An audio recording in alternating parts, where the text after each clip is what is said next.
AP World History Modern. Welcome to the podcast for topic 6.3, Indigenous Responses to State Expansion.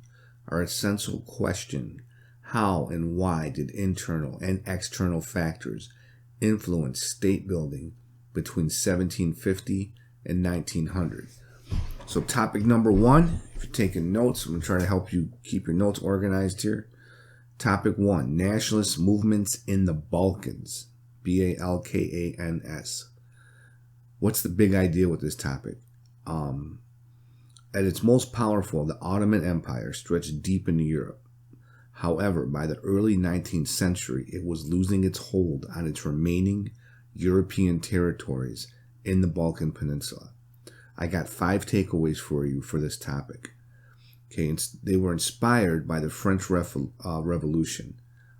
Ethnic nationalism emerged as the peoples of the Balkans sought independence.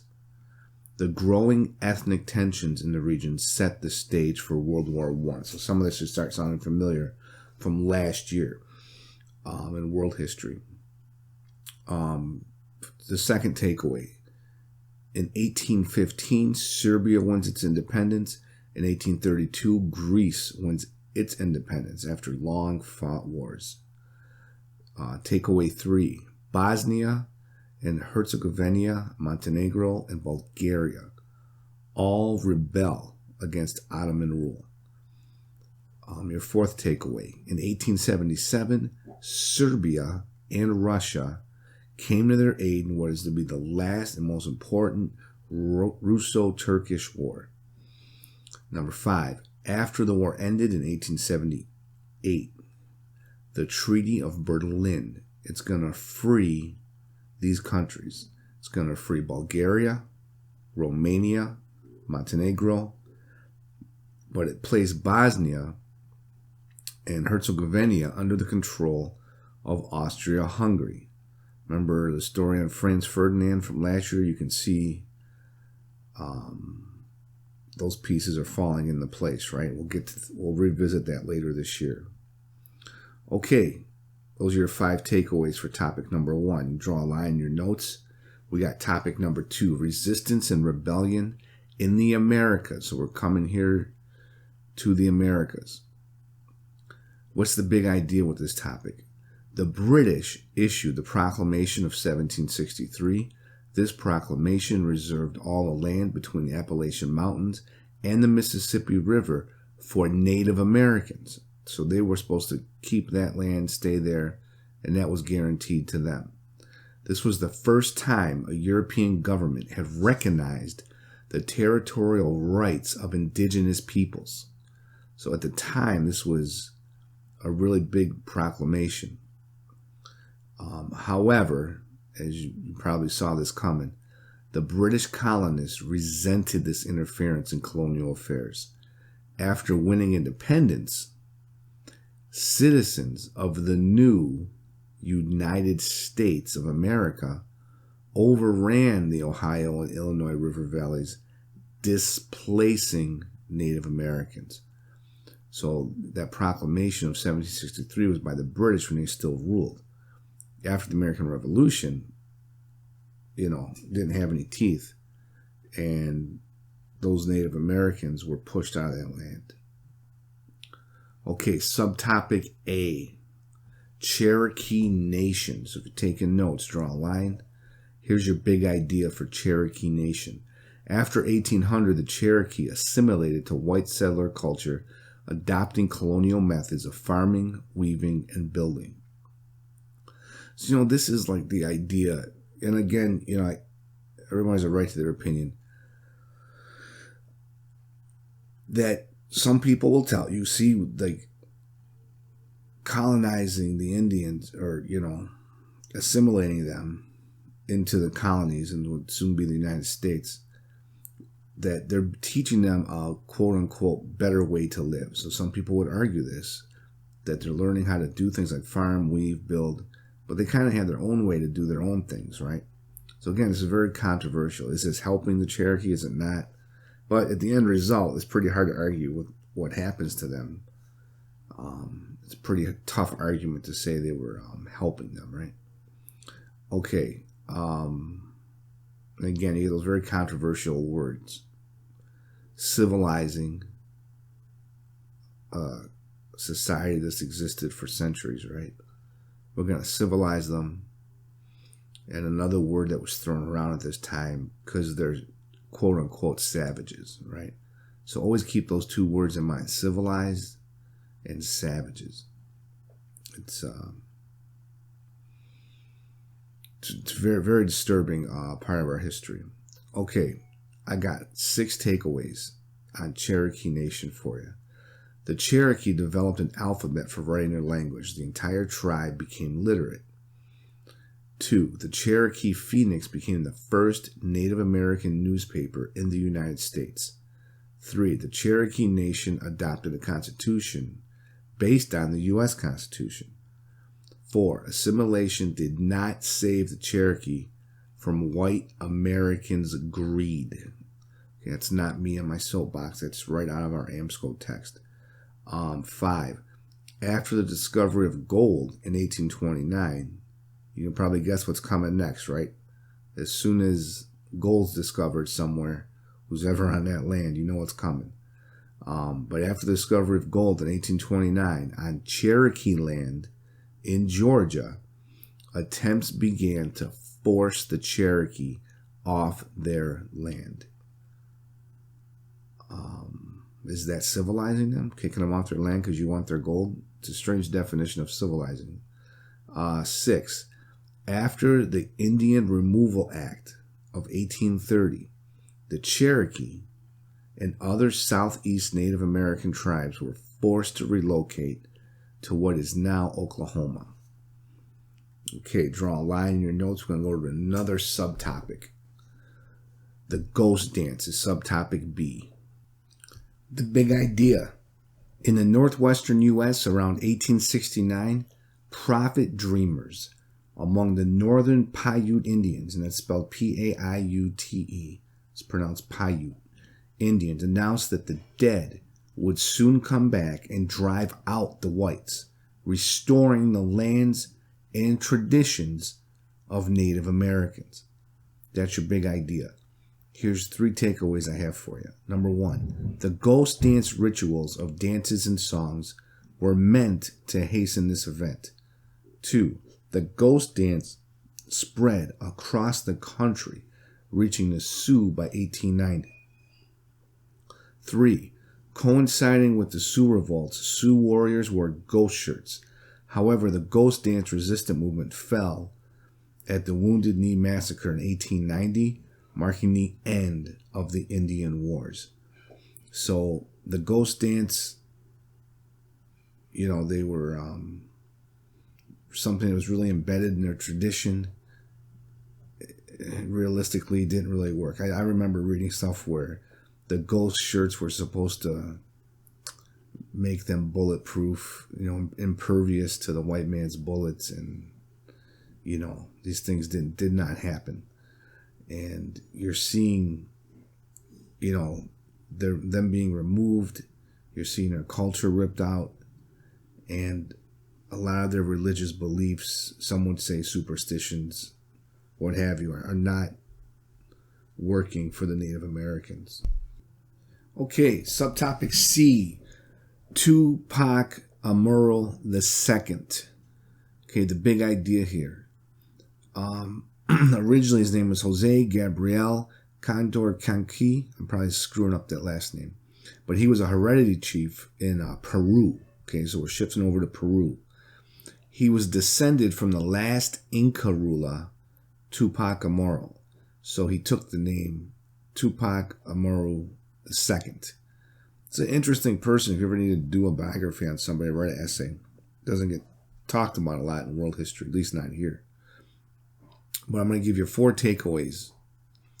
He's born around 1740. They're not exactly sure what year he was born. And he continues to identify with his Inca heritage in spite of having received a formal Jesuit education. So then he arrests and he executes a colonial administrator in 1780. And Tupac charges him with cruelty. This led to the last general Indian revolt against Spain, which at first it was supported by some Creoles, Spaniards born in America. So they actually sided with Tupac Amaru II and the people of Peru. So again, you keep seeing this theme. Guess what? People don't like it when they're under the thumb of a colonial administrator, an imperialist, right? This revolt spread throughout southern Peru and into Bolivia and Argentina. Before Tupac Amaru II and his family were captured in March of 1781, they were taken to Cusco, the former capital of the Inca Empire. In Cusco, Tupac was forced to watch the execution of his wife and his sons before he was tortured and executed himself. So you see the blood being spilled here, and ironically, we're just talking about Che Guevara. Bolivia, Che dies in Bolivia. He's born in Argentina. So this oppression by imperialism, it's going on, for centuries. And this is what, people like Che Guevara, this is how they build up just an absolute hatred for imperialism. And by Che's day, he's going to blame capitalism. Okay, we're going to go to the next topic. I hate going so quick on these topics, but it is what it is. That there should be a movie on this guy. Pretty interesting life. Doesn't get talked about much. Okay, subtopic D. French intervention in Mexico. So that's our topic. Subtopic D. Big idea here. In 1863, a group of Mexican conservatives conspired with Emperor Napoleon III of France to overthrow the liberal government of Benito Juarez. He was a full-blooded Zapotec. I got 6 takeaways for you. I hope you know this. France made this attempt at, there was an emperor of Mexico, right? Napoleon III. There's 6 takeaways on this topic. Mexico, they owed France a decent amount of money. And Napoleon III wanted to further his imperialist ambitions. And he offered to make a European noble, Archduke Maximilian, the Emperor of Mexico. Sounds kind of weird, doesn't it? The Emperor of Mexico. Maximilian was crowned on June 10th, 1864. So this is going on right about when the Civil War in the United States is ending, like a year later. After 3 years of war, Mexicans forced the French to withdraw from Mexico. And Maximilian was executed on June 19th, 1867, and Juarez resumed the presidency. So it's kind of a footnote in Mexican history. But conquered by the Spanish, obviously. And for a little while, the French were trying to control Mexico. Okay, topic number 3. South Asian movement. So we're going on the other side of the planet here. South Asia. Okay, what's the big idea with this topic? By the mid-19th century, sepoys, Indian soldiers, and if you're taking notes, it's spelled S-E-P-O-Y-S. These are Indian soldiers under British employ, made up the majority of the British armed forces in colonial India. Most of them were Hindus or Muslims. So I got 6 takeaways for you on topic number 3, South Asian movement. Number 1, the British, they began using rifle cartridges that they had greased with a mixture of, it was like the fat from cows and pigs. So why would they do that, right? This was, insulting to the people they were occupying, right? Hindus, they view the cow as sacred, and Muslims refuse to slaughter pigs. And both of them are furious at this insult by the British and this disrespect to their culture, this disrespect to their religious beliefs. And both groups were convinced that the British are trying to convert us to Christianity. So we're seeing, talking about commonalities in AP world history. People don't like to be converted to other religions. They have their religion. When you have this attitude, of all the religions in the world, but of course mine's the only right one, you're going to get a lot of blowback from that attitude. So your second takeaway, their violent uprising became known as the Indian Rebellion of 1857. It's also known as the Sepoy Mutiny. It spread throughout cities in northern India. Your third takeaway, the British are going to end up crushing this rebellion, and they're going to kill thousands of people. But what it did, even though it was the British crushed the rebellion, it's kind of marked the emergence of Indian nationalism. So we keep seeing this, right, in this podcast, in this topic. These cultural identities, people rising up and forming their own type of nationalism. So after the Indian Rebellion, Britain also exiled the Mughal emperor for his involvement in the rebellion. And this officially ends the Mughal Empire. So your fifth takeaway. In its place, the British government took a more active role in ruling India. From 1858 to 1947, when India won its independence, the British Raj, the colonial government, took its orders directly from the British government in London. So that's what was going on until India would get its independence. Under the Raj, many Indians attended British universities. In 1885, several British educated Indians established the Indian National Congress. And what did they quickly do? Very quickly, they're calling for self-rule. So India would not break free until 1947. I'm sure we're going to talk about Gandhi later on in the year. Let's move over to a new topic. So if you're taking notes, draw a line. Topic number 4, Southeast Asian resistance. What's the big idea with this topic? By the 1880s, the only independent country remaining in Southeast Asia was Siam. The rest of the region was under the control of the Spanish, Dutch, British, and French. And I think I mentioned this earlier. Siam is modern-day Thailand. I got 7 takeaways for you. 1. Vietnam continues to resist French rule. France, they're not going to leave Vietnam until 1954. And then this is going to become part of our history, especially in our neighborhood. A lot of guys in our neighborhood here in Southwest Detroit, including 2 of my uncles, they're going to end up going to the Vietnam War not too long after the French leave. Okay, number 2. In the Philippines, the Spanish executed Jose Rizal, a leader in the reform movement. And in 1896, it's going to mark the beginning of the Philippine Revolution. The Spanish-American War broke out in 1898. You should remember this from your U.S. history class.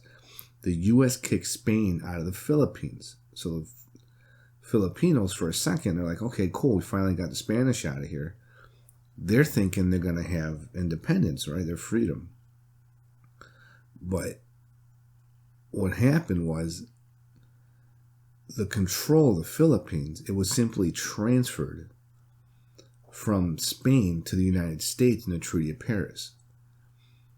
Filipinos did not like this, right? As you can imagine. We keep seeing this over and over again. People don't like to be colonized. People don't like to be under the thumb, whatever you want to call it. Imperialism, colonialism. People don't want to be under their thumb. They don't want their culture altered and their way of life altered. And there's a common theme. I don't exist just to make you rich, right? My people are not here just to serve you. We're going all over the world here, but we see that commonality. The Philippine-American War is going to end in a U.S. victory in 1902. Now, it sounds like it's this ancient history, right? But, over 100 years ago. When I was an undergrad, we had study groups. I became friends with this girl from the Philippines. And her family even, really still upset about this. And they never forgot this, and their perspective was, when was the Philippines ever a threat to the United States? We were just trying to mind our own business. It's tough. These are tough topics to talk about. I had a hard time saying much. It was awkward for me too. Again, I come from a U.S. military family. I have family sort of Vietnam War, World War II. My father was in the Air Force. How do you defend this kind of stuff? And then the Filipino, they call it a war. It's more like a resistance or rebellion. But approximately 20,000 Filipino troops were killed, and over 200,000 civilians died as a result of the war. About 4,300 Americans died. Two-thirds of those deaths were from disease, as usual in war, disease. The Philippines, they remained a U.S. possession until 1946. So that still a hot topic today if you talk to people from the Philippines, man. Okay, moving on. Topic number 4, resistance in Australia and New Zealand. So what's the big idea here? The Aboriginal people had been in Australia for an estimated 50,000 years and have the oldest continuous culture on Earth. At the time of European settlement, there may have been as many as 1 million people in 500 clans speaking 700 languages. Okay, what's some takeaways here? Australia, in 1788, the British began sending convicts and soldiers to establish colonies in New South Wales. This should be a review. 2, the Aboriginal people were not protected by law because they were not British subjects. Thousands of Aboriginal people were killed as they tried to defend their territory and resources from European settlers.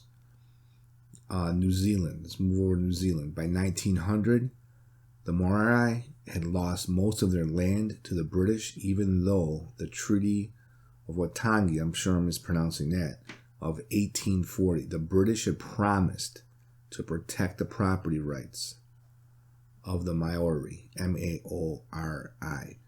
So we promised to protect your property rights, but we're going to go back on that promise, and they're going to lose most of their land. That's in New Zealand. Kind of sounds like I'm telling the same story over and over again, even though we're going to all different places in the world, right? Okay, topic number 5, African resistance. What's the big idea here? Organized African resistance to imperialism developed later than Indian resistance. One reason for this difference in timing is that the European powers had been in India much longer than they had been in Africa.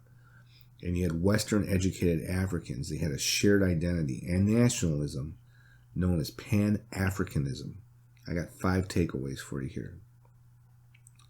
The Sokoto Caliphate was the largest African empire since the 16th century. And that's spelled S-O-K-O-T-O. It was subdued in 1903 when the British made it part of their colony of Nigeria. And the British are going to put down rebellions in Africa. The French, they're going to exile Savory Tory in 1898 after his forces were defeated while trying to reestablish his kingdom in the Upper Ivory Coast. The British returned to Sudan in 1896, and they finally defeated the Mahdists in September of 1898. And then,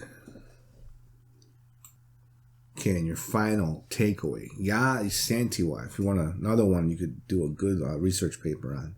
If you're taking notes, it's Y-A-A, and then A-S-A-N-T-E-W-A-A. She lived from 1840 to 1921. She just despised the arrogance of the British. She was a mighty warrior queen, and she's going to lead a rebellion against the British. They were attempting to subjugate the Asante Empire that's in present-day Ghana in West Africa. The war finally ended in 1900 with a British victory. So that's it for this topic, and I know it sounds repetitive, but we're going all over the world, and you have that overwhelming continuity. No matter where you go, no matter what these people look like, no matter what religion they are, they don't want a big empire coming in there and taking over their country or taking over their land. Sounds like common sense, right? Okay, see you next podcast.